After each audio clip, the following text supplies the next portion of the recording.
దేవా మరి ఈ సమయానికి మమ్మల్ని నడిపించినందుకు వందనాలు తెలియజేస్తున్నాను. ఈరోజు మాకు నిర్మించిన ఈ మాటలు వినడానికి మేము అందరం సిద్ధపడేవాడు. దేవా పరిశుద్ధాత్మ సహాయాన్ని అనుగ్రహించి మమ్మల్ని సాధనలుగా మీ కొరకు వాడుకోవాల్సింది ప్రారంభించారు. సభల నిమిత్తము మీరు వాతావరణాన్ని అనుకూలపరిచినందుకు వందనాలు తెలియజేస్తూ ఉంటారు. ఇప్పుడు రానైన వారు ఎవరంటే తూర్పురమ్మని ప్రారంభించారు. దేవా మీ మహిమార్థంలో ఈ సభలు జరుగుతున్నా కృప చూపించింది. ఇప్పటివరకు మహిమార్థంగా జరిగించినందుకు వందనాలు తెలియజేస్తుంటూ ఇంకా మిగిలిన సమయం అలాగే రేపు కూడా దిగ్విజయంగా సభలు జరుగుతూ సహాయం చేయించాను. వీటిలో ప్రతి ఒక్కరిని దీనికి ఆశీర్వదించాలని మరి సహకరించిన గ్రామ ప్రజలకు మీ మెండైన దీవులను అనుగ్రహించాలని మరి కోరుకుంటూ యేసుక్రీస్తు వారి అతి శాసన నామాన్ని ప్రార్థనలు జరిపించుకుంటారు.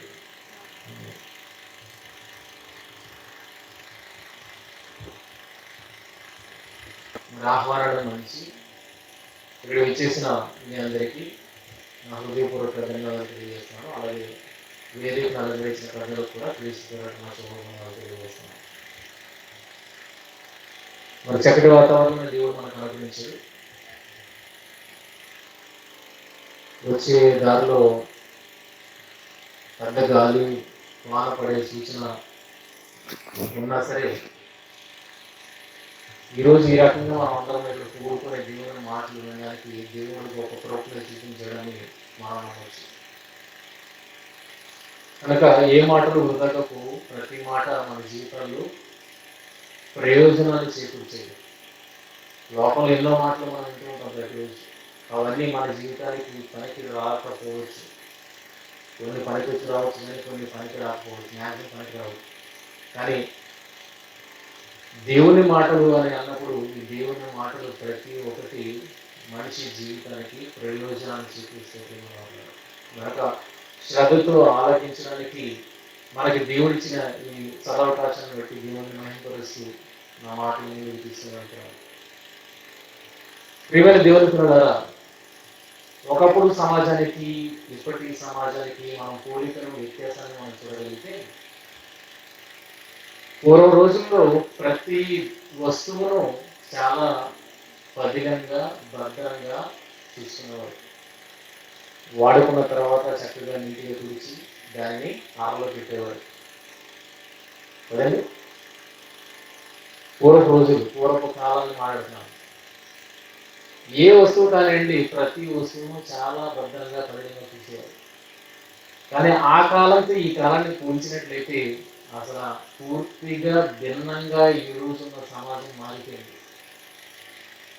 ఒకనాటి సమాజానికి వస్తువు యొక్క విలువ తెలుసు, మనుషుల యొక్క విలువ తెలుసు, అన్ని విలువలు వాళ్ళకి తెలుసు కనుకనే అన్నింటినీ పదిలిపరుచుకున్నారు. కానీ ఈ రోజు సమాజానికి వస్తే ఆ రోజు పరిస్థితి ఈ రోజు సమాజంలో కనబడట్లేదు. ఒకప్పుడు ఇంటికి చుట్టాలు వస్తున్నారు అనగానే ఎన్ని పనులు ఉంటాయి, ఎన్ని దేశాలు తిరగాలి, ఎన్ని కంచాలు కావాలి, ఏమండి ఉండేదా టెన్షన్?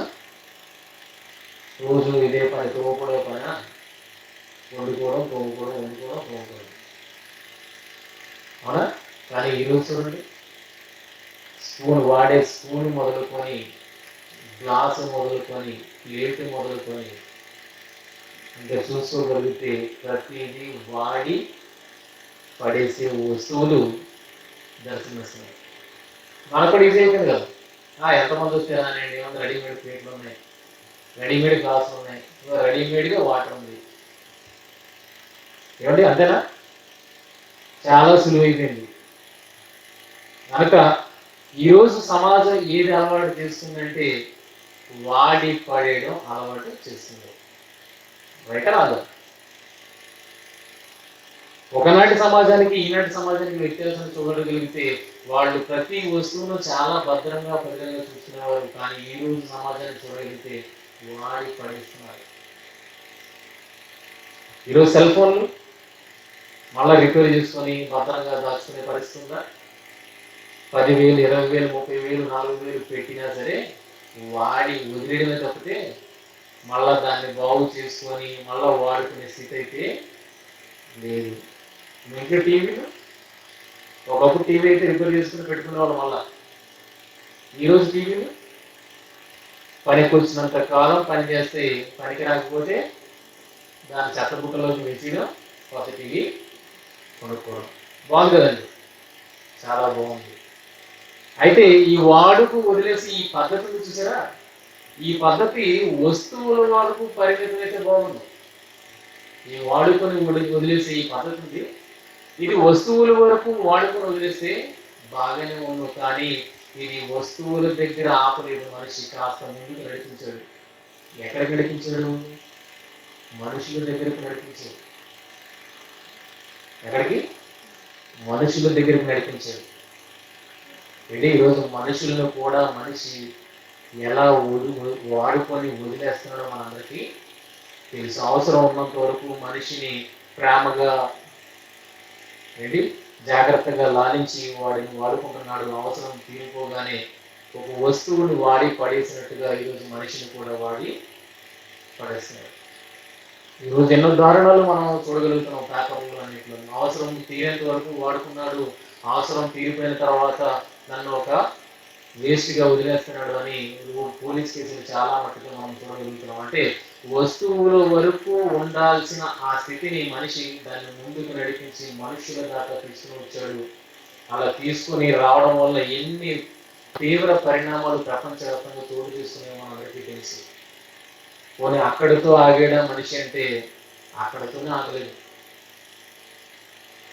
వస్తువుతో మొదలుపెట్టింది అసలు మనిషి దాకా తీసుకురాకూడదు, కానీ మనిషి దాకా తీసుకుని వచ్చాడు. అక్కడతో మనిషి ఆగలేదు, కాస్తంత ముందుకు నడుచుకుని వెళ్ళాడు. ఈరోజు ఆ వాడుకొని వదిలేసే పద్ధతి ఎవరి దగ్గర ప్రవేశపెట్టాడు తెలుసా? దేవుడి దగ్గర. ఎక్కడండి ఆ పద్ధతిని? ఎక్కడ ప్రవేశపెట్టాడంటే దేవుని దగ్గర ప్రవేశపెట్టాడు. పిల్లల వాళ్ళ ఇది వాడుకొని వదిలేసే పద్ధతి. ఈరోజు మనం భక్తి పరులు అని చెప్పుకుంటున్న ప్రతి ఒక్కరూ ఈ రోజుని ఎంతవరకు దేవుని ఎడల భక్తి కలిగి ఉన్నారని మనం చూడగలిగితే, అవసరం తీరేంత వరకు భక్తిగా ఉంటున్నారు. అవసరం తీరిపోయిన తర్వాత ఆ దేవుడు ఎవరు, నేనెవరు అన్నట్టుగా ఈరోజు సమాజంలో బ్రతుకులను మనం చూడగలుగుతున్నాం కాదా? ఇది నిజం కాదా? ఒకటి అలవాటైంది, వస్తువులను వాడుకొని పడేయడం అలవాటైంది. ఇది చాలా బాగా ఉంది, వస్తువుల వరకు ఉంటే ఇది చాలా హ్యాపీ. కానీ దీన్ని మనుషుల మధ్యకు నడిపించాడు, తీవ్ర పరిణామాలకు దారి తీశాడు. పోనీ అక్కడతో ఆగిందా అంటే అక్కడతో ఆగలేదు, దేవుని దగ్గరకు నడిపించాడు. ఇంతకుముందు నెల వరకు అందరికీ ఎగ్జామ్స్ కదండి, ఎగ్జామ్స్ కదా, ఏ రోజు చర్చిలో కనబడ్డు, ఏ రోజు దేవాలయంలో కనబడ్డు. కానీ ఎగ్జామ్స్ ముందు హాల్ టికెట్ పట్టుకుని దేవాలయానికి వచ్చేస్తాడు, నా కోసం ప్రార్థన చేయండి అని. ఎందుకు? ఏ రోజు కనబడిన వాడు ఈ రోజు ఎందుకు కనబడుతున్నాడు? ఈ రోజు ఎందుకు దేవుడు గుర్తొచ్చాడు? ఈ రోజు ఎందుకు భక్తి గుర్తేస్తుంది? అవసరం ఉంది, అవునా? ఏంటి? తీరా పాస్ అయిపోయాడు. పాస్ అయిపోయిన తర్వాత ఉద్యోగ వేటలో పడతాడు. ఉద్యోగ వేటలో పడిన తర్వాత దేవుని దగ్గరికి వస్తాడు. మరి ఇన్నాళ్ళు ఎందుకు రాలేదు? ఎందుకు రాలంటే అవసరం పడలేదు. ఇప్పుడు అవసరం పడింది. ఏంటి అవసరం? ఇదిగో కాళ్ళు అరిగిపోయి, కాళ్ళ చెప్పులు అరిగిపోయేలా తిరుగుతున్నాడు, కానీ ఉద్యోగము దొరకలేదు. దేవాన్ని సన్నిధికి వచ్చాను, నువ్వే కృప చూపించి అని దేవుని సన్నిధికి వస్తాడు. తీరా ఉద్యోగం వచ్చిన తర్వాత కనబడతాడంటే కనబడతాడు. కొన్ని ఉద్యోగం అయిపోయిన తర్వాత మళ్ళీ ఏంటి? పెళ్లికి మళ్ళా సంఘానికి వస్తాడు. పెళ్లికి ఆవిడ బయట తిరిగేస్తూ ఉంటాడు పిల్ల కోసం. ఎప్పుడైతే దొరకలేదో, ఏసు మారైపోతుందో వెంటనే దేవుని సన్నిధికి వస్తాడు. ఇదిగో పిల్ల దొరకట్లేదు ప్రభువా, నాకు కృప చూపించాలి. కానీ పిల్ల దొరుకుతుంది, పిల్ల దొరుకుతుంది. దొరికిన తర్వాత దేవునికి అధికారం ఇస్తాడండి. వెంటనే సైడ్కి వెళ్ళిపోయి వాళ్ళ మాటలు మాట్లాడేసుకుంటారంటే కట్నం అంతా ఎంత ఇస్తున్నారు? అదే దేవుని సన్నిధిలో ఉంటే ఆ కట్నం అనేది అడగగలుగుతారా? ఆస్తి ఎంత ఇస్తారని అడగలుగుతారా? అమ్మాయికి ఎంత పడుతున్నారో అడగలుగుతారా? అమ్మాయి దొరికితే చాలు పక్కకి వెళ్ళిపోతారు, ఇంకా వారి కట్నాలు స్టార్ట్ అయిపోతాయి. భక్తి ఎంతవరకు ఈరోజు మనుషులు కలిగి ఉన్నారని చూడగలిగితే అవసరము తీరినంత వరకు. పోనీ అయిపోయింది, అయిపోయింది, పిల్లలు కలగట్లేదు, ఎన్నో డాక్టర్లు తిరిగేశారు, తీరా జరగకపోయేటప్పటికి మళ్ళీ ఎక్కడికి వస్తారు? మళ్ళా దేవుడి దగ్గరికి వస్తారు. దేవుడు కరుణించి వారి గర్భాన్ని తెరిచిన తర్వాత పిల్లలు పడుకుని మాయమైపోతారు, మళ్ళీ దేవుడికి కనబడరు. ఈ ప్రాసెస్ అంతా చూడగలిగితే మనిషి జీవిత కాలంలో ఎప్పుడెప్పుడు దేవుడి దగ్గరికి వస్తాడని చూడగలిగితే, ఎప్పుడెప్పుడు అవసరం ఏర్పడుతుందో అప్పుడప్పుడు దేవుని ఎడల భక్తి కలిగిన వాడుగా ఉంటున్నాడు. ఎప్పుడెప్పుడు అవసరం లేదు అప్పుడు కాలం అంతా ఏంటి? దేవునికి దూరంగా ఉంటున్నాడు. అంటే దేవుణ్ణి అవసరాలకు వాడుకొని వదిలేస్తున్నాడు అనే విషయం మనకు అర్థమవుతుంది. కాదంటారా? కాదంటారా? దేవుణ్ణి కూడా అవసరాలకు వాడుకొని వదిలేసే పద్ధతి మనుషులు ప్రవేశపెట్టారు. ఎందుకోసమైనా దేవుణ్ణి నమ్ముకోవాలా? నీ అవసరాలు తీర్చుకునేటందుకైనా దేవుణ్ణి నమ్ముకోవాలా? దేవుని నమ్మని వాడు కూడా లోకంలో ఉన్నాడు. నీలాగే ఉద్యోగాన్ని సంపాదిస్తున్నాడు, నీలాగే పెళ్లి అవుతుంది, నీలాగే పిల్లలకు అంటున్నాడు, నీలాగే పెళ్లి కుదురుతుంది. మరి వాడికి నీకు తేడా ఏంటి? వాడు అంటున్నాడు, నేను దేవుని నమ్ముకోకపోయినా నా జీవితంలో ఇవన్నీ జరుగుతున్నాయి అంటున్నాడు. నువ్వు దేవుని నమ్ముకుంటేనే అవి నా జీవితంలో జరిగి అంటున్నావు. నేను దేవుని నమ్ముకోకపోయినా నా జీవితంలో జరిగింది. దేవుడు అన్నది నీ భ్రమ అని మాట్లాడుతున్నాడు. ఎందుకంటే అవసరాలకి దేవుడిగా నువ్వు నమ్ముకున్నావు కదా, అవసరానికి దేవుని దగ్గర నువ్వు నడుస్తున్నావు కదా, కనుక లోకం కనిపెడుతుంది, మనల్ని లోకం కనిపెడుతుంది. ఇదిగో అవసరాలకు దేవుడి దగ్గరికి వెళ్తున్నావు, అవసరం తీరిపోయిన తర్వాత దేవుని వదిలేస్తున్నావు కనుక వాడు ఏమంటున్నాడంటే నువ్వు భ్రమలో ఉన్నావు, దేవుడు అనే భ్రమలో ఉన్నావు, నీ దేవుని నమ్ముకోకపోయినా నాకు ఇవన్నీ జరుగుతున్నాయి. అంటే దేవుడు లేడనా? దాని అర్థం దేవుడు లేడనా? దేవుడు ఉన్నాడు ప్రియమైన వాళ్ళ. ఇవి కనీసపు అవసరాలు. పెళ్లి, ఉద్యోగం, చదువు, పిల్లలు, ఇవి కనీసపు అవసరాలు. ఎందుకంటే భూమి మీదకి ఆయనే మనందరినీ పంపించాడు కనుక ప్రతి ఒక్కరి జీవితంలో ఇవన్నీ తీర్చాల్సిన బాధ్యత ఆయనదే కనుక ప్రతి ఒక్కరి జీవితంలో వీటన్నింటినీ జరిగిస్తున్నాడు దేవుడు. కనుక దేవుడు లేడన్న మాట ఇక్కడ లేదు, దేవుడు ఉన్నాడు. అయితే ఇవి కనీస అవసరాలు కనుక ప్రతి ఒక్కరి జీవితంలో వీటిని దేవుడు నెరవేరుస్తూనే ఉంటాడు ఖచ్చితంగా. కానీ దీనికోసమే దేవుడిని నమ్ముకోవడం వల్ల బుద్ధిహీనపు పని ఇంకోటి ఉండదు. ఎప్పుడు దేవుని నమ్ముకోవాలి? ఎప్పుడు దేవుని నమ్ముకోవాలి? అవసరానికి కాదు ప్రియమైన వాళ్ళ. నీ జీవితంలో ఒక భాగం అయిపోవాలి దేవుడు, నీ జీవితంలో ఒక భాగం అయిపోవాలి. ఒకసారి ఆలోచించండి, లోకంలో కూడా దేవుని నమ్ముకొని వాడి జీవితంలో కూడా ఇవన్నీ జరుగుతున్నాయి. వాడేమంటున్నాడు? దేవుడు లేడు, ఇవన్నీ నా జీవితంలో కూడా జరిగాయి అంటున్నాడు. కానీ అన్నింటినీ సంపాదించిన వాడి జీవితంలో శాంతి సమాధానాలు ఉన్నాయా? చెప్పగలుగుతారా? మనకులాగే వాడి జీవితంలో కూడా అన్ని జరిగాయి, కానీ అన్ని జరిగినా వాడి జీవితంలో ఏమి లేవు? శాంతి సమాధానాలు లేవు. కానీ దేవుని నమ్ముకున్న వారి జీవితాల్లో ఏమున్నాయి? ఏమున్నాయి? శాంతి సమాధానాలు. ఇక్కడ మనం డిఫరెన్షియేట్ చేయొచ్చు. ఇక్కడ కూడా వారిద్దరి మధ్య వ్యత్యాసం చూపించవచ్చు. దేవుడు ఎక్కడ ఉన్నాడని. సొలొమోను రాజు గారికి దేవుడు అడగకుండానే ఒక బాధ్యతను ఇచ్చిపెట్టాడు. ఏంటంటే ఇజ్రాయేలు రాజ్యాన్ని నువ్వు రాజుగా పరిపాలించాలి.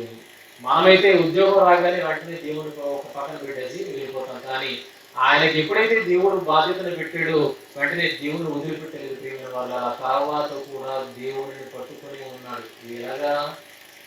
ఇదిగో రాజ్యభారాన్ని అయితే నా మీద పెట్టావు, కానీ దానిని ఎలా పరిపాలించాలో ఆ జ్ఞానం అయితే నాకు లేదు, ఆ జ్ఞానం నాకు లేదు కనుక జ్ఞాన వివేకములు కలిగినట్టు నాకు దయచేయు అన్నాడు. అంటే ఉద్యోగం వరకే దేవుడిని నమ్ముకున్నాడా? ఉద్యోగం తర్వాత కూడా దేవుడిని నమ్ముకున్నాడా?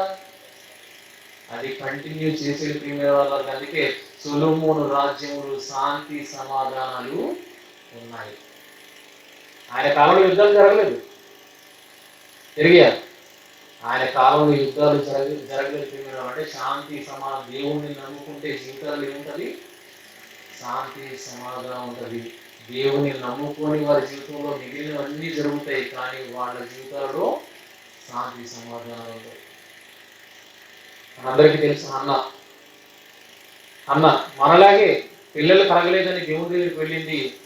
ఆ దేవుడు కరుణించాడు, ఆమె గర్భాన్ని తెరిచాడు, పిల్లాడిని జన్మింపజేశాడు ఆమె గర్భం ద్వారా. మనమందరం ఏంటి, అవసరాల కొరకు భక్తి కదా, మనం పిల్లలు పుట్టగానే వెంటనే దేవుళ్ళు పరారైపోతాం. కానీ ఆవిడ తర్వాత కూడా దేవుని ఎడల భక్తి కలిగి ఉన్నది, దేవుని ఎడల భక్తి కలిగి ఉన్నది కనుకనే ఆమె జీవితంలో శాంతి సమాధానం నెలకొని ఆ కుమారుడు దేవుని సన్నిధిలో కొనసాగినట్లుగా మనం చూడగలుగుతున్నాం. అవునా? సంసోను తల్లిదండ్రులిద్దరికీ దేవుడు వాగ్దానాన్ని ఇచ్చాడు, ఇదిగో నీ కడుపున బలవంతుడు పుట్టబోతున్నాడు అని అన్నప్పుడు, అయితే పుట్టబోతున్నాడా నాయన అని పక్కన పెట్టేలేదు. పుట్టబోతున్నాడా, అయితే దేవా నిన్ను కోరుతున్నావు, వాడిని ఎలా పెంచాలో మాకు నేర్పించయ్యా అని కోరిక తీరిన తర్వాత కూడా దేవుడితో కొనసాగిన తత్వం వారిలో నాకు కనబడుతుంది. ఇదంతా భక్తిపరుల జీవితాల గురించి మాట్లాడుతున్న ప్రియమైన వారు. అవసరాలు తీరిపోయిన తర్వాత వదిలేసిన రకాలు కాదు, అవసరం తీరిపోయిన తర్వాత కూడా దేవునిలో ఎలా కొనసాగారో, వారి జీవితాలలో ఎలాంటి శాంతి సమాధానం నెలకొన్నాయో మీకు ఉదాహరణలుగా చూపెడుతున్నాను. ఆలోచిస్తారా? ఉద్యోగం వచ్చిన తర్వాత దేవుని వదిలిపెట్టాడు కాదు, ఆ ఉద్యోగంలో నేను ఎలాగ ప్రవర్తించాలో ఆ ప్రవర్తన తీరును నాకు దయచేయు అని దేవుడి ఎడల భక్తి భావాలతో మనం కొనసాగాలి. పిల్లాడిని కనీసం ఇచ్చేసిన తర్వాత ఇక దేవుడితో పనులు అనకూడదు. ఆ పిల్లాడు ఇచ్చిన తర్వాత దేవా ఆ పిల్లవాడిని నేను ఎలా పెంచాలో ఆ పెంచే నైపుణ్యతను నాకు దయచేయని మనం అడగాలి. ఆలోచిస్తున్నారా? ఇది అడుగుతున్నాం మనం. పిల్లనిచ్చే ప్రభువా, పిల్లనిచ్చే అని అంటున్నాం. పిల్లనిచ్చిన తర్వాత దేవుని వదిలిపెట్టడం కాదు, పిల్లనిచ్చిన తర్వాత ఎలా సంసారం చేయాలో ఆ జ్ఞానాన్ని నువ్వు నాకు నేర్పు ప్రభువా అని మాట్లాడాలి. మీరు పిల్లలను పెళ్లి చేసుకున్న తర్వాత ఇక దేవుడు అవసరం లేదని వదిలేసుకుంటున్నావు, తర్వాత ఆ పెళ్లి ఏమైపోతుంది, కత్తెల చొరవతో పెళ్లి పెట్టకలైపోతుంది. కాగా ఎన్ని మ్యారేజెస్ అలా కాలేదు చెప్పండి, ఎన్ని వివాహాలు అలా కాలేదు. దేవుడే గనక మధ్య ఉంటే, దేవుడు అన్నాడు నేను జతపరిచిన వారిని మనుషులు వేరుపరచకూడదు అంటే ఎంత శాంతి సమాధానం ఆ పెళ్లి వివాహ బంధంలో కూడా దేవుడు ఇస్తున్నాడు. ఒకసారి ఆలోచించండి. కనుక భక్తి జీవితంలో శాంతి సమాధానం మనకు ఇవ్వాలంటే అది మన జీవితంలో కొనసాగుతూనే ఉండాలి. కానీ అవసరానికి వాడుకున్నట్టు, ఒక వస్తువు వాడుకున్నట్టుగా దేవుణ్ణి వాడి పడేస్తున్న ఈరోజు సమాజం. అందుకే ఈరోజు ప్రపంచ పరిస్థితులు తారుమారు అయిపోవడం గల కారణాన్ని చూడగలిగితే ఈరోజు భక్తి అవసరానికి భక్తిగా మారిపోయింది. తల్లిదండ్రులు కూడా అమ్మ నేను రాలేకపోతున్నాను, నేను స్కూల్కి వెళ్ళాలంటే పర్లేదు నాయన వెళ్ళిపో, నేను మీటింగ్కి వెళ్ళి వచ్చేస్తాను, నువ్వు స్కూల్కి వెళ్ళి చదువుకొని వచ్చి. ఏం అర్థం చేస్తున్నారు పిల్లలకి? ఏం అర్థం చేస్తున్నారు? ఏది ఇంపార్టెంట్ అని అర్థం చేస్తున్నారు? దేవుడి కంటే స్కూల్ ఇంపార్టెంట్ అని ఇంకా అర్థం చేస్తున్నారు కాదా? దేవుడి కంటే స్కూల్ ఇంపార్టెంట్ అని అర్థం చేస్తున్నారు. అమ్మ వేరే ఫంక్షన్ ఉన్నది, నేను వెళ్ళాలి, ఇదిగో చర్చికి రావడానికి నాకు కుదరదంటే పర్లేదు నువ్వు అది చూసుకో, నేను చర్చి చూసుకుంటాను. ఈరోజు చూడండి చాలా మంది ఇక్కడ పెద్దలు ఉన్నారు,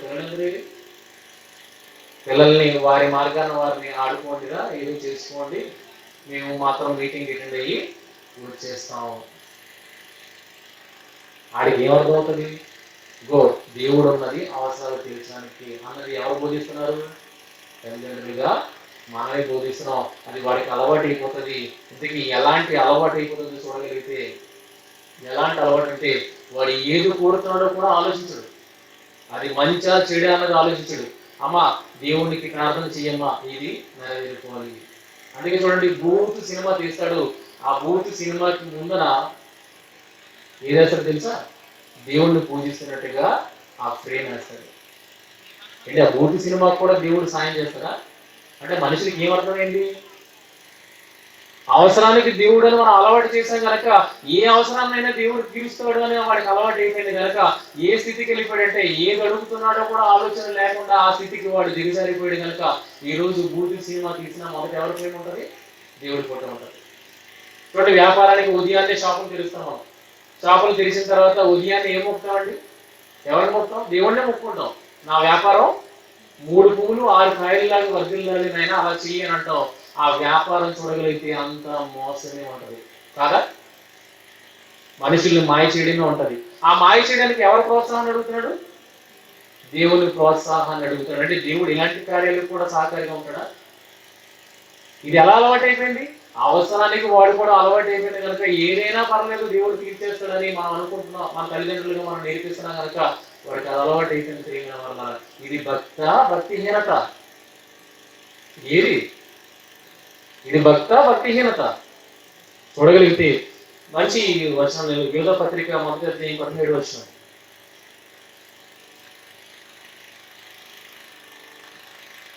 యూద పత్రిక 1:17 వచనం. అయితే ప్రియులారా, అంత్యకాలమందు తమ భక్తిహీనమైన దురాశల చెప్పున నడుచు పరిహాసకులు ఉందురు. ఏదండి? భక్తితో కాదు ఇవన్నీ నిలబడుతుంది. ఎలాగొన్నట్టండి? భక్తిహీనమైన దురాశలు. భక్తిహీనమైన దురాశలు నెరవేర్చుకోవడానికి ఎవరిని మొదలు పెడుతున్నాడు? దేవుణ్ణి. చూస్తున్నారా ఎంత నామకార్థంగా మారిపోయింది భక్తి? ఇలా నామకార్థంగా మారిపోయింది భక్తి. ఏది అడగాలో తెలియటం లేదు. అలా సమాజాన్ని మనమే మార్చేస్తున్నాం. తీరా ఈరోజు సమాజాన్ని చూడగలిగితే ఎలా మారిపోయిందండి? చిన్న పిల్ల అనేది లేదు, వృద్ధురాలు అని లేదు, ఎవరు అనే తారతమ్యం లేదు, వయసు అనే తారతమ్యం లేదు. ప్రతి ఒక్కరిని ఈరోజు చెరిచి బలవంతం చేస్తున్నట్టుగా మనం పేపర్లో న్యూస్ మీడియాలో చూడగలుగుతున్నాం. అవునా కదా? ఎందుకు ఇంత దారుణాలు జరిగిపోతున్నాయి? నేను అదే అన్నాను, ఎందుకు ఇంత దారుణాలు జరుగుతున్నాయంటే దేవుణ్ణి దేన్ని అవసరాల వరకు వాడుకున్నారే కానీ ఆయనలో కొనసాగలేదు కనుక, అక్కడ ఏమీ లేదు, శాంతి సమాధానాలు ఉండవు కనుక ఈరోజు ప్రపంచం ఆ శాంతి సమాధానాలు లేక ఎంత దారుణమైన పరిస్థితులు జరుగుతున్నాయి. ప్రతి కుటుంబంలో శాంతి సమాధానాలు ఉన్నాయా?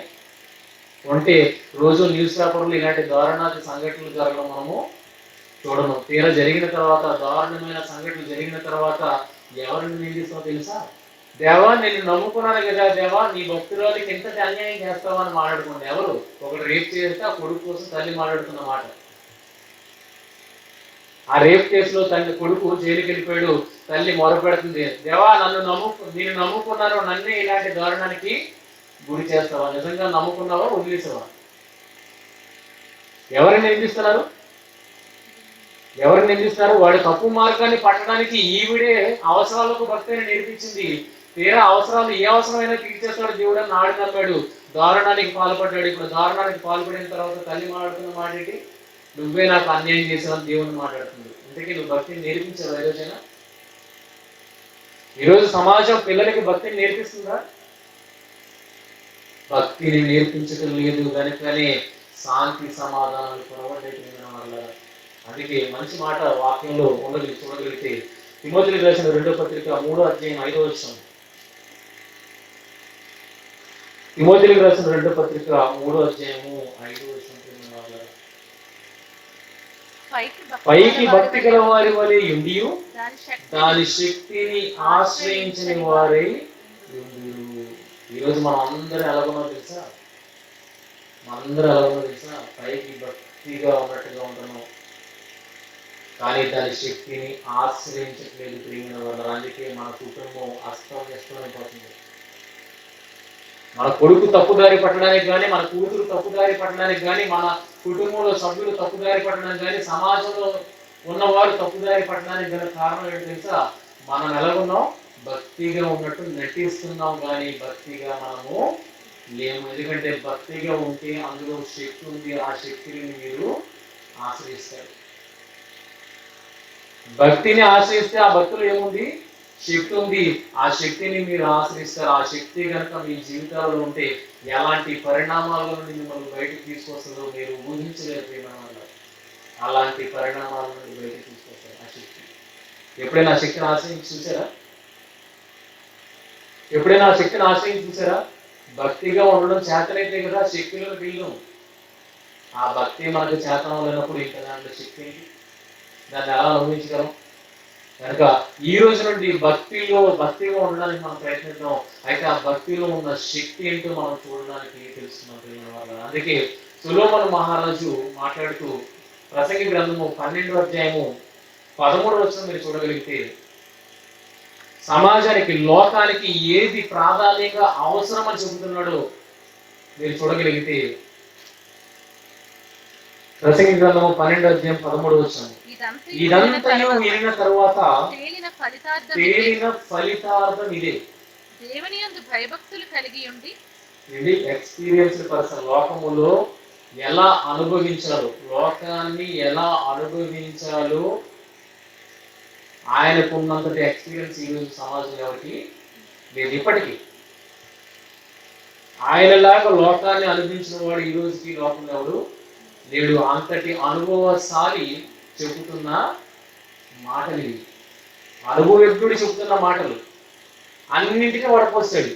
ప్రతి కార్యక్రమాన్ని ఏది లోకంలో ఉన్నదో ఆ ప్రతి కార్యక్రమాన్ని ఆయన లోపలికి వెళ్ళి తెలుసుకోవాలని అనుకున్నాడు, తాపత్రయపడ్డాడు. ప్రతి దానిని తెలుసుకున్నాడు. ప్రతి దానిని తెలుసుకున్న తర్వాత ఆయన వడపోత పోసాడు. చివరికి ఏం తేలింది? ఇదంతయు వినిన తర్వాత తేలిన ఫలితార్థం ఇదే. దేవుని యందు భయభక్తులు కలిగి ఉండి ఆయన కట్టడలను అనుసరించి నడుచుచుండవలెను. మానవ కోటికి ఇదియే విధి. ఏదైతే నాటకీయంగా మనం కలిగి ఉన్నామో అదే మీకు ఆధారం అని చెప్తున్నాడు. ఏది? అవసరాలకు భక్తి అన్నది భావన మనం అలవాటు చేస్తున్నాం కదా. నిజంగా ఆ భక్తిని గనక మీరు పట్టుకొని ఉండగలిగితే అదే వీడు అన్నాడు, అదే ఆధారం మీకు. మానవ కోటికి ఏది ఆధారం అని చెప్తున్నాడు? ఏది ఆధారము? ఈరోజు దాన్ని వదిలేశారు కనుక కుటుంబాలు చిన్నగా అయిపోతున్నాయి వల్ల, తల్లిదండ్రులకు శాంతి లేకుండా పోతుంది పిల్లల వల్ల, సమాజానికి శాంతి లేకుండా పోతుంది తోటి మనుషుల వల్ల కదా. ఈరోజు ప్రపంచంతో దారుణానికి దిగజారిపోవడానికి కారణం తెలుసా? ప్రతి ఒక్కరము భక్తి గలవారంగా నటిస్తున్నాం. నిజంగా ఆ భక్తిని ఆశ్రయించాలి. అదే అంటాడు. ఏమంటున్నాడు ఇక్కడ? వడపోసిన ఆయన ఏమంటున్నాడు? ఇదంతయు వినిన తరువాత తేలిన ఫలితార్థం ఇదే. దేవుని యందు భయభక్తులు కలిగి ఉండి ఆయన కట్టడలను అనుసరించి నడుచుచుండవలెను. మానవ కోటికి ఇదియే విధి. ఒకరికి ఇద్దరికి చెప్పాడా? లేకపోతే ఒక దేశానికి చెప్పాడా? లేకపోతే ప్రపంచ దేశాలకు చెప్తున్నాడు ఈ మాట? ఎవరికండి? ఒక మతానికి చెబుతున్నాడా? ఒక జాతి వారికి చెబుతున్నాడా? ఒక వర్గానికి వారికి చెప్తున్నాడా? మానవ కోటికి ఇది విధి. ఏదంటే మీరు దేవుని యందు భయభక్తులు కలిగి ఉండడమే మీకు మేలు. ఏం మేలు? దేవుని ఎడల భయభక్తులు కలిగి ఉండడమే మీకు మేలు. ఎందుకంటే అందులో శక్తి దాగి ఉంది. శక్తి ఆ భక్తులు ఏముంది? పైకి భక్తి గల వారి వలి ఉండి దాని శక్తిని ఆశ్రయించిన వారు. ఆ శక్తి ఈరోజు సమాజంలో లేకపోయిన వాళ్ళు. అందుకే మీరు కోరుకున్నది ఒకటి, జరుగుతున్నది ఒకటి. మీరు ఆశిస్తున్నది ఒకటి, జరుగుతున్నది ఒకటి. ఒకసారి ఆలోచించండి, ఏంటి ఆ శక్తి? ఆ భక్తిలో ఉన్న శక్తిని ఈరోజు మనం తెలుసుకోవడానికి ప్రయత్నం చేద్దాం. ఆ శక్తి మనల్ని ఎలా ప్రొటెక్ట్ చేస్తుందో, ఎలా శాంతి సమాధానాల మధ్య మనల్ని నెలకొల్పుతుందో ఈరోజు మనం తెలుసుకోవడానికి ప్రయత్నం చేద్దాం. 2 పేతురు 1:5. ఆ హేతువు చేత మీ మట్టుకు మీరు పూర్ణ జాగ్రత్త గలవారే మీ విశ్వాసమునందు సద్గుణమును జ్ఞానమును జ్ఞానమునందు ఆశా నిగ్రహమును సహనమును సహనమునందు భక్తిని భక్తియందు సహోదర ప్రేమను ఏముందండి? భక్తియందు సహోదర ప్రేమ. భక్తి ఏంది ఉంది? సహోదర ప్రేమ. ఏదైతే భక్తి ఆధారము, మానవ కోటికి భక్తి ఆధారం అని చెప్తున్నాడో ఈరోజు లోకంలో భక్తి ఉందండి. తల్లిదండ్రులు పిల్లల్ని కనిన తర్వాత ఆ పిల్లలకి ఏం నేర్పిస్తారు? ఎందుకో మా ఎడల భయభక్తులు కలిగి ఉండు అని నేర్పిస్తారా కదా. ఈరోజు ప్రతి ఇంటిలో పిల్లలు ఎవరికి భయపడి ఎవరికి లోపడి ఉంటారు? తల్లిదండ్రులకు లోపడి ఉంటారు. ఎందుకంటే తల్లిదండ్రులు వాళ్ళకి నేర్పిస్తారు, ఎందుకో మాకు భయపడి మాకు లోబడి ఉండు అని మాట మనకి నేర్పిస్తున్నారు. కనుక తల్లిదండ్రుల ఎడల భయపడిన వాడు వారికి భయపడి ఆ కుటుంబ సభ్యులందరికీ సంరక్షణ అందిస్తూ ఉంటాడు. భక్తిలో ఏముంది? భక్తిలో ఏముంది? తల్లిదండ్రులను ప్రేమించిన వాడు ఆ తల్లిదండ్రులకు పుట్టిన పిల్లలను ప్రేమిస్తాడు కాదా? ఇప్పుడు నాకే అన్న ఉన్నాడు అనుకోండి, నాకే చెల్లెలు అనుకోండి, నాకే అక్క ఉంది అనుకోండి, తల్లిదండ్రులను బట్టి ఆ తల్లిదండ్రులకు పుట్టిన బిడ్డలుగా, నా తోడ పుట్టిన వారుగా వారిని నేను సంరక్షించడానికి ప్రయత్నం చేస్తున్నావా? వాడికి ఏమైనా అన్యాయం జరుగుతుందంటే వెంటనే ఆపుతారా లేదా? ఆపుతారా లేదా? లేదా అన్యాయం అయిపోకుండా వాటిని రక్షిస్తారా లేదా? అంటే తల్లిదండ్రుల ఏడలో భయభక్తులు కలిగి ఉండడాన్ని బట్టి మన కుటుంబంలో వారికి ఏంటవుతుంది? మన వల్ల రక్షణ వస్తుంది. అందుకే భక్తులు ఏమన్నది? భక్తిలో సహోదర ప్రేమ ఉన్నది. ఆ సహోదర ప్రేమ మనకి కుటుంబాలలో, కుటుంబ వ్యవస్థలో మనకు కనబడుతుంది. తల్లిదండ్రులు లేకపోయినప్పటికీ, తల్లిదండ్రులు కాలం చెల్లినప్పటికీ ఆ కుటుంబంలో ఆ తల్లిదండ్రులకు పుట్టిన వారి పట్ల ఎప్పటికీ మనం ప్రేమను చూపుతూనే ఉంటాం. మన అక్క, మన అన్న కష్టాలు ఉన్న, బాధలో ఉన్న మనం వెళ్ళి వారిని ఆదరిస్తాం కదండి. ఆదరిస్తామా? వాళ్ళని సంరక్షించుకుంటామా? వాళ్ళ అప్పుల్లో ఉన్నారు, బాధల్లో ఉన్నారు, మనం వెళ్ళి సహాయం కూడా చేస్తాం. కనుక ఒక తండ్రికి పుట్టిన బిడ్డలముగా ఆ తండ్రి మీద భయభక్తులు కలిగి ఉండడాన్ని బట్టి ఆ కుటుంబం అంతా మన చేత సంరక్షించబడుతుంది. మన సంరక్షణలో ఉన్నాం కాదా?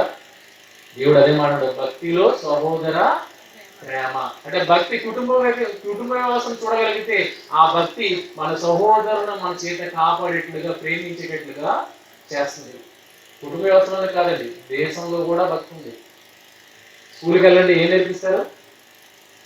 India is my country, all Indians are my brothers and sisters. చిన్నప్పటి నుండి ఇదే పాటని ఓతుని మన ప్రమాణం చేస్తారు. భారతదేశం నా మాతృభూమి, భారతీయులందరూ నా సహోదరులు సహోదరిమణులు. అవునా? చేశారా లేదా? చేశారా లేదా? అంటే దేశము కూడా భక్తి భావాన్ని నేర్పిస్తుంది. దేశం కూడా మనకి ఏం నేర్పిస్తుంది? భక్తి భావాన్ని నేర్పిస్తుంది. కనుక దేశం పట్ల భక్తి కలిగి ఉన్నవారు ఈ దేశానికి ఏమైనా అయితే గనక ఒప్పుకోలేరు. అందుకే సైనికులు చూడండి, దేశభక్తి కలిగిన వారు సైనికులుగా చాలా మంది చేరిపోతుంటారు. అలా సైనికుడిగా చేరిన వాడు వాడి కుటుంబాన్ని రక్షించుకోవడానికి చూస్తాడా శత్రువుల నుండి? లేదా వాడి ప్రాంతాన్ని రక్షించుకోవడానికి చూస్తాడా? వాడి రాష్ట్రాన్ని రక్షించుకోవడానికి చూస్తాడా? లేకపోతే దేశంలో ఎలాంటి వారు కానివ్వండి, ఏ జాతికి చెందిన వారు కానివ్వండి, ఏ మతానికి చెందిన వారు కానివ్వండి, ఏ కులానికి చెందిన వారు కానివ్వండి, ఎవరినైనా కానివ్వండి, దేశభక్తి ఉన్నవాడు ఆ దేశంలో ఇండియన్ అయితే చాలు, వాడు సంరక్షించడానికి ప్రయత్నం చేస్తాడా లేదా? అంటే దేశభక్తి కలిగిన వాడు దేశాన్ని ప్రొటెక్ట్ చేయగలుగుతున్నాడా? కుటుంబంలో భక్తి కలిగిన వాడు, తల్లిదండ్రుల భక్తి కలిగిన వాడు కుటుంబాన్ని ప్రొటెక్ట్ చేయగలుగుతున్నాడు. దేశం ఏడల భక్తి కలిగిన వాడు దేశంలో ఉన్న వారిని ప్రొటెక్ట్ చేయగలుగుతున్నాడు. అంటే భక్తిలో ఏముంది? శక్తి ఉందన్నాడు. ఆ శక్తి ఏంటి తెలుసా? ప్రొటెక్షన్.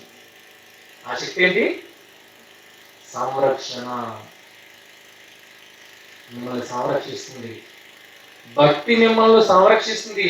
అది కుటుంబ వ్యవస్థలో చూడగలుగుతున్నాం, దేశ వ్యవస్థలో కూడా చూడగలుగుతున్నాం. మరి దానికి దేవునికి లింక్ ఏంటండి అని అడుగుతారా? దేవుడు ఏమంటున్నాడు చూడండి. లూకా సువార్త 14వ అధ్యాయము, లూకా సువార్త 14వ అధ్యాయము 26వ వచనం. ఎవడైనాను నా యొద్దకు వచ్చి తన తండ్రిని, తల్లిని, భార్యలను, పిల్లలను, అన్నదమ్ములను, అక్క చెల్లెలను, తన ప్రాణమును సహా ద్వేషింపకుంటే వాడు నా శిష్యుడు కానేరడు. దేవుని భక్తి ఏం నేర్పిస్తుంది? దేవుని భక్తి ఏం నేర్పిస్తుంది? దేవుడు ఏమంటున్నాడు చూడండి. ఎవడైనాను నా ఎదుకు వచ్చి, ఇదిగో నిన్ను నా ఎడల భక్తి చేయాలనుకుంటున్నావా? నా ఎడల భక్తిగా ఉండాలని అనుకుంటున్నావా? ఆశపడుతున్నావా? అయితే నా ఎదుకు వచ్చిన వాడు వేటిని విడిచిపెట్టాలి? తన తండ్రిని, తల్లిని, భార్యను, పిల్లలను, అన్నదమ్ములను, అక్క చెల్లెలను, తన ప్రాణమును సహా ద్వేషింపుకుంటే వాడు నా శిష్యుడు కానేరడు. ప్రేమకు ఆపోజిట్ వర్డ్ ఏంటండి? ద్వేషం. కనుక మనం అందరం మనం ప్రేమించుకుంటాం కదా. ఇప్పుడు ఏమంటున్నాడు? నీ ప్రాణమును సహా ద్వేషించమంటున్నాడు. ఎవరు? నా ఎడల భయభక్తులు కలిగి ఉండాలని నువ్వు అనుకుంటున్నావా? అయితే నువ్వు వీటన్నింటిలో నుండి బయటికి రా.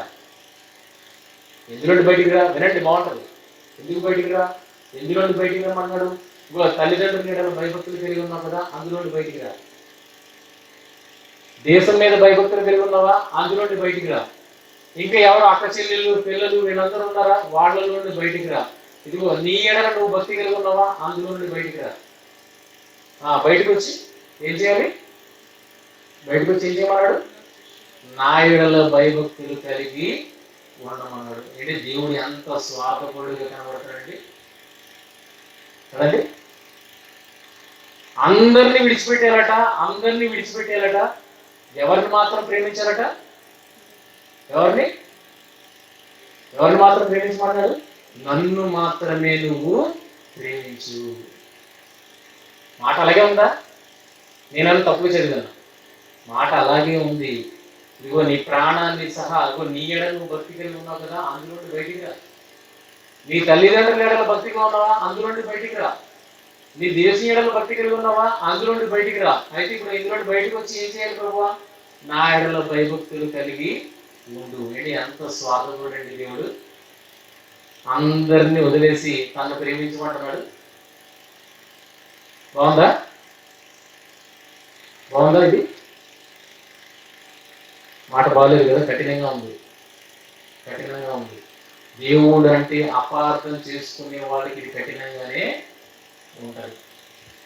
కానీ దేవుడు అంటే ఇష్టపడిన వాళ్ళు ఎవరైతే ఉంటారో వాళ్ళకి మహాదానందంగా ఉంటుంది. అందుకే అందరినీ వదిలేసి నా దగ్గరికి ఎందుకు రమ్మన్నాడు, నన్ను ఎందుకు భక్తి చేయమన్నాడు అంటే ఆ భక్తిలో ఏదో లోపం ఉంది. ఎక్కడ? కుటుంబ వ్యవస్థలో భక్తి ఏదో లోపం ఉంది. దేశ వ్యవస్థలో భక్తి కలిగి ఉన్నావు కదా, అందులో ఏదో లోపం ఉంది. ఇప్పుడు నీ మట్టుకు నువ్వు భక్తి కలిగి ఉన్నావు కదా, అందులో ఏదో లోపం ఉంది. ఏంటా లోపం అంటే ఈరోజు కుటుంబాన్ని సంరక్షించుకుంటున్నావు, పక్కింటి కుటుంబాన్ని చేర్చేస్తున్నావు కాదా? ఈరోజు న్యూస్ చూడండి, కుటుంబంలో అక్క చెల్లి అమ్మ అందరూ ఉంటారు. వీళ్ళని మన అలాంటి చూస్తూ చూడగలుగుతావా? వాళ్ళ ఎడల భయభక్తులు కలిగి ఉన్న వారి ఉన్నాం కదా, తల్లిదండ్రుల ఎడల భయభక్తులు కలిగి ఉన్నప్పుడు ఆ కుటుంబాన్ని సంరక్షిస్తాం. ఆ కుటుంబంలో ఏది నా వల్ల రాకూడదు, ఇతరుల వల్ల రాకూడదని సంరక్షణ కలిగి ఉంటాం. ఏంటి, మన తల్లిని అలాంటి మోహం చూస్తూ చూడగలవా? మన సహోదరులు అలాంటి మోహం చూస్తూ చూడగలవా? చూడలే ప్రియమైన వాళ్ళరా. అంటే కుటుంబం ఎడల భక్తిని నేర్పించాడు కనుక వాళ్ళని ఆ దృష్టితో చూడకూడదు, వాళ్ళని అలా సంరక్షించాలి అనే కుటుంబ వ్యవస్థ నేర్పింది. కానీ పక్కడి విషయం వస్తే నీ కుటుంబం బాగుండాలి, పక్కడు చెడిపోయినా పర్వాలేదు. అంటే కుటుంబ వ్యవస్థలో ఏదో లోపం కనబడుతుంది. తన మట్టుకే ఆలోచించేటట్లుగా చేస్తుంది, పక్క వాడిని వదిలేసేస్తుంది. దేశభక్తి కూడా అలాంటిదే ప్రియమైన వల్ల. ఆ దేశం పట్ల భక్తి కలిగి ఉన్న వాడిని ఆ దేశ పరిధిలో వరకే ఆలోచింపజేస్తుంది, కానీ పక్క దేశాలను ఆలోచింపజేయటం. అందుకే గోవా ప్రాంతానికి కొంతమంది విదేశీయులు వస్తారు, అందులో స్త్రీలు కూడా ఉంటారు. అలాంటి స్త్రీలను ఈ రోజు భారతీయులే చెరిచేవారుగా ఉన్నారు. ఎందుకు? దేశాన్ని విడిచేసి పక్క దేశాలను చెరుస్తున్నారు. వీరికి దేశభక్తి ఉంది.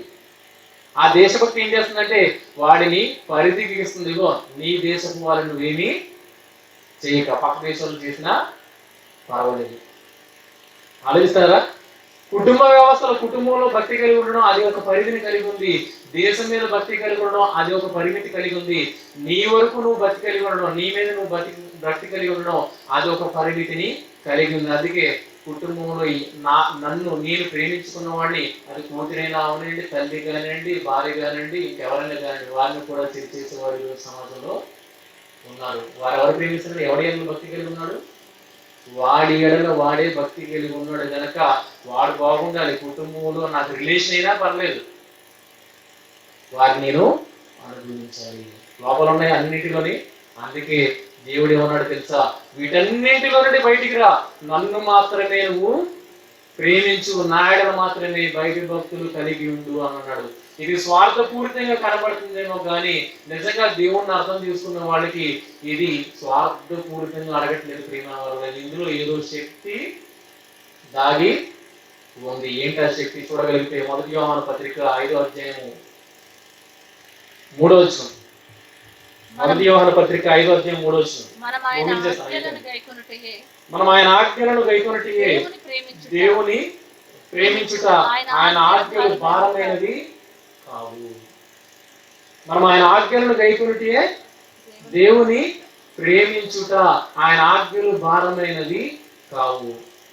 అండి ఈరోజు చాలా మంది దేవుని ఏడలు భయభక్తులు కలిగి ఉండడానికి ఏం ఆలోచిస్తారంటే ఆయన ఆజ్ఞలు భారమైనవి, అవన్నీ మనము నెరవేర్చలేమండి అనేసి. ఏంటి మనమే ఒక చిన్న పిల్లాడికి, ఒక సంవత్సరం పిల్లాడికి కొబ్బరి బొండ ఇచ్చి నడిపిస్తామండి. కొబ్బరి బొండ ఇచ్చి నడిపిస్తావా? ఆడ మొయ్యగలడా? ఆ సామర్థ్యం వాడికి ఉందా?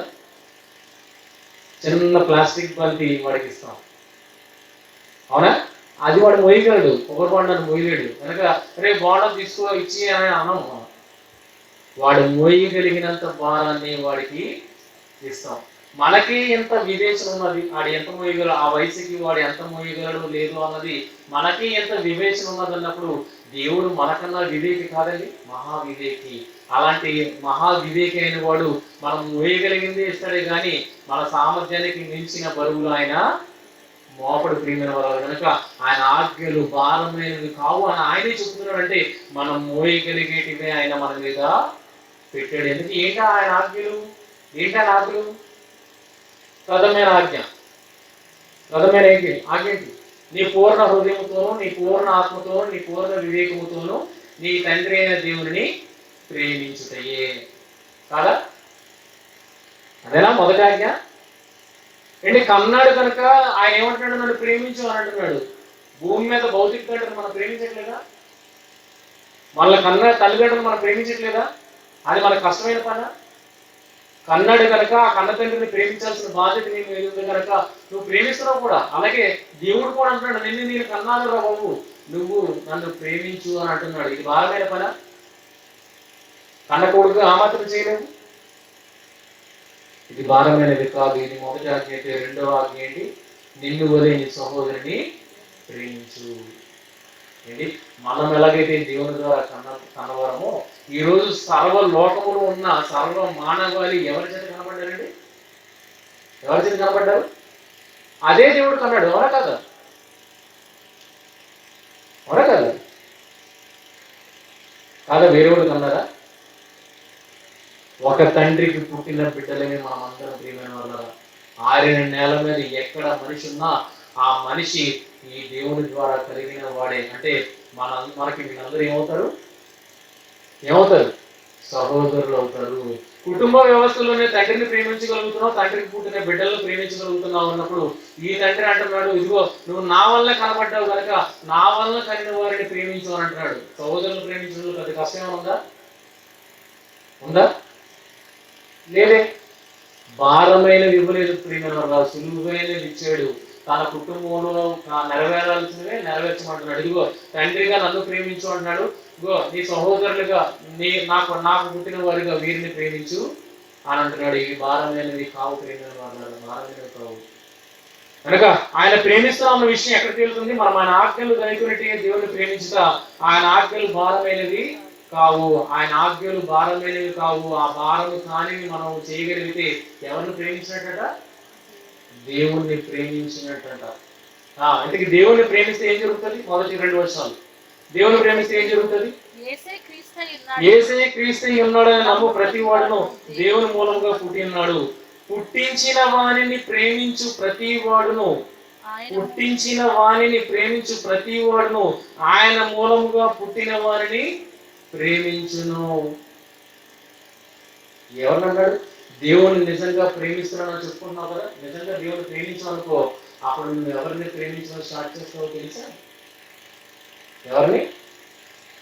పుట్టించిన వారిని ప్రేమించు ప్రతి వాడును. పుట్టించిన వారిని ప్రేమించు ప్రతి వాడును అంటే దేవుణ్ణి ప్రేమించు ప్రతి వాడును ఆయన మూలముగా పుట్టిన వారిని, అంటే ఆయన మూలముగా కనబడిన ఈరోజు లోకంలో 6 నేల మీద ఉన్న 750 కోట్ల మందిని వారిని ప్రేమించును. దేవుడు నన్ను ఎందుకు ప్రేమించు అన్నాడు తెలుసా? స్వార్థంతో కాదు. ఒక కుటుంబంలో తల్లిదండ్రులను ప్రేమించగలిగితే ఆ కుటుంబంలో ఉన్న వారిని అందరినీ ప్రేమించగలుగుతున్నావు. ఒక దేశం పట్ల భక్తి కలిగి ఉంటే ఆ దేశంలో ఉన్న వారందరినీ నువ్వు ప్రేమించగలుగుతున్నావు. ఇదిగో నా ఎడలే నువ్వు భక్తి కలిగి ఉన్నావు అనుకో, దేవుడు నా ఎడలే నువ్వు భక్తి కలిగి ఉన్నావు అనుకో, నువ్వు ఎవరిని ప్రేమించగలుగుతావు? ప్రపంచ మానవాళిని ప్రేమించగలుగుతావు. బాగుందా? బాగుందా? కుటుంబ వ్యవస్థ అయితే పరిమితి కలిగింది, దేశ వ్యవస్థ అయితే పరిమితి కలిగింది. దేశ ఏడల భక్తి పరిమితిని సూచిస్తుంది, కుటుంబం ఏడల భక్తి పరిమితిని సూచిస్తుంది. కానీ దేవుని ఏడల భక్తి పరిమితి లేనిది, అనంతమైనది. ఎవరినైనా నువ్వు ప్రేమించవచ్చు. బాగుంది కదండి? బాగుందా? ఇప్పుడు ఎవరిని ప్రొటెక్ట్ చేస్తారు? కుటుంబంలో ఉన్న వాళ్ళ, దేశంలో ఉన్న వాళ్ళ, ప్రపంచంలో ఉన్న వారిని ప్రొటెక్ట్ చేసేది. ఆ స్థితి, సమాధాన స్థితి, శాంతి స్థితి దేవుని ఎడల భయభక్తులు కలిగి ఉంటే నిలబడతారు. ఈరోజు అదే లేదు, అదే నాటకం అయిపోయింది. మనం భక్తి గలవారంగా నటిస్తున్నాం కానీ అందులో శక్తిని ఆశ్రయించట్లేదు. ఆ శక్తి ఏం చేస్తుందంటే మనందరికీ ప్రొటెక్షన్ ఇవ్వగలుగుతుంది. మనందరికీ. ఎందుకంటే ఆ తండ్రిని నువ్వు ప్రేమించగలిగితే ఆ తండ్రికి పుట్టిన బిడ్డలందరినీ నువ్వు ప్రేమించగలుగుతావు, సంరక్షించగలుగుతావు. అర్థమైందా? ఇక్కడ అర్థం కాలేదు, ఇప్పుడు అర్థమవుతుంది. యేసు మన కుటుంబంలో పుట్టాడండి. యేసుక్రీస్తు వారు మన కుటుంబంలో పుట్టాడా? మన సహోదరుడా? ఓని మన ప్రాంతంలో పుట్టాడా? ఓని మన పట్టణంలో పుట్టాడా? మన రాష్ట్రంలో పుట్టాడా? మన దేశంలో పుట్టాడా? ఎక్కడ పుట్టాడు యేసు? వేరొక దేశానికి చెందినవాడు, వేరొక జాతికి చెందినవాడు, వేరొక ప్రాంతానికి చెందినవాడు. కానీ ఆయన ఎవరి మీద భయభక్తులు కలిగి ఉన్నాడు? దేవుని మీద భయభక్తులు కలిగి ఉన్నాడు గనక మనం ఈరోజు ఆయనకు తోడబుట్టిన వారము కాకపోయినా, ఆయన దేశవాసులము కాకపోయినా, ఆయన ప్రాంతానికి చెందిన వారము కాకపోయినా, ఆయన జాతికి చెందిన వారము కాకపోయినా, ఆయన రక్తము ద్వారా మనందరికీ ఏమి ఇచ్చాడండి? రక్షణను అనుగ్రహించాడు. ఎలా అనుగ్రహించగలిగాడు? ఎలా మనందరినీ సంరక్షించగలిగాడు యేసు? ఆలోచించగలిగితే ఏ దేవుని ఏడలైతే భయభక్తులు కలిగి ఉండాలో ఆ దేవుని ఏడల భయభక్తులు కలిగి ఉన్నాడు. ఆ దేవుని ఏడల భయభక్తులు కలిగి ఉంటే ఆయన మూలముగా పుట్టిన వారందరినీ ఏం చేస్తాడు? ప్రేమిస్తాడు. అలాగే మనల్ని అందరినీ ప్రేమించాడు, మనకి రక్షణను అనుగ్రహించాడు. కాదా? కాదా? ఎక్కడో పుట్టిన ఆయన ఈ రోజు మనకు ఎలా రక్షణ అనుగ్రహించాడంటే మనల్ని ప్రేమించాడు. ప్రేమైన వారు మన కోసం ఆయన శిలువ మీద తన రక్తాన్ని కార్చాడు. ఇది ఎలా చేయగలిగాడంటే దేవుని ఎడల భయభక్తులు కలిగి ఉన్నాడు కనుకనే సమాజాన్ని ప్రేమించగలిగాడు. ప్రేమైన వాళ్ళ ఈ రోజు మనము కూడా నిజంగా దేవుణ్ణి ప్రేమించగలిగితే ఈ రోజు మన చుట్టుపక్కల ప్రాంతాల్లో ఈ ఘోర అన్యాయము జరగవు. ఒకవేళ జరుగుతున్నా దానిని ఆపే సమర్థుడిగానే మనము ఉంటాము, కానీ జరగని. ఆలోచిస్తున్నారా? దేవుని నమ్ముకోవడం వల్ల ఎంత శాంతి సమాధానం ఉందో ఒకసారి ఆలోచించండి. యేసుక్రీస్తు దేవుని నమ్ముకున్న తర్వాత ప్రపంచానికి ఎలాంటి శాంతి సమాధానం అనుభవించాలి ఒకసారి ఆలోచించండి. ఉందా? మేలుందా? ఆయన దేవుణ్ణి ప్రేమించడం వల్ల సమాజానికి మేలు జరిగిందా లేదా ఒకసారి ఆలోచించండి. సమాజానికి మేలు జరిగింది. శాంతి సమాధానం ఆయన నమ్ముకున్న వారిలో, వారి జీవితాలలో నెలకొల్ప చేస్తున్నట్టు ప్రియమైన వారు. ఈ రోజు మరి మనం దేవుణ్ణి నమ్ముకుంటే వృధాగా కూడి ప్రియమైన వారు. అందులో ఏమున్నదన్నాడు? శక్తి ఉన్నదన్నాడు. ఆ శక్తి ఏం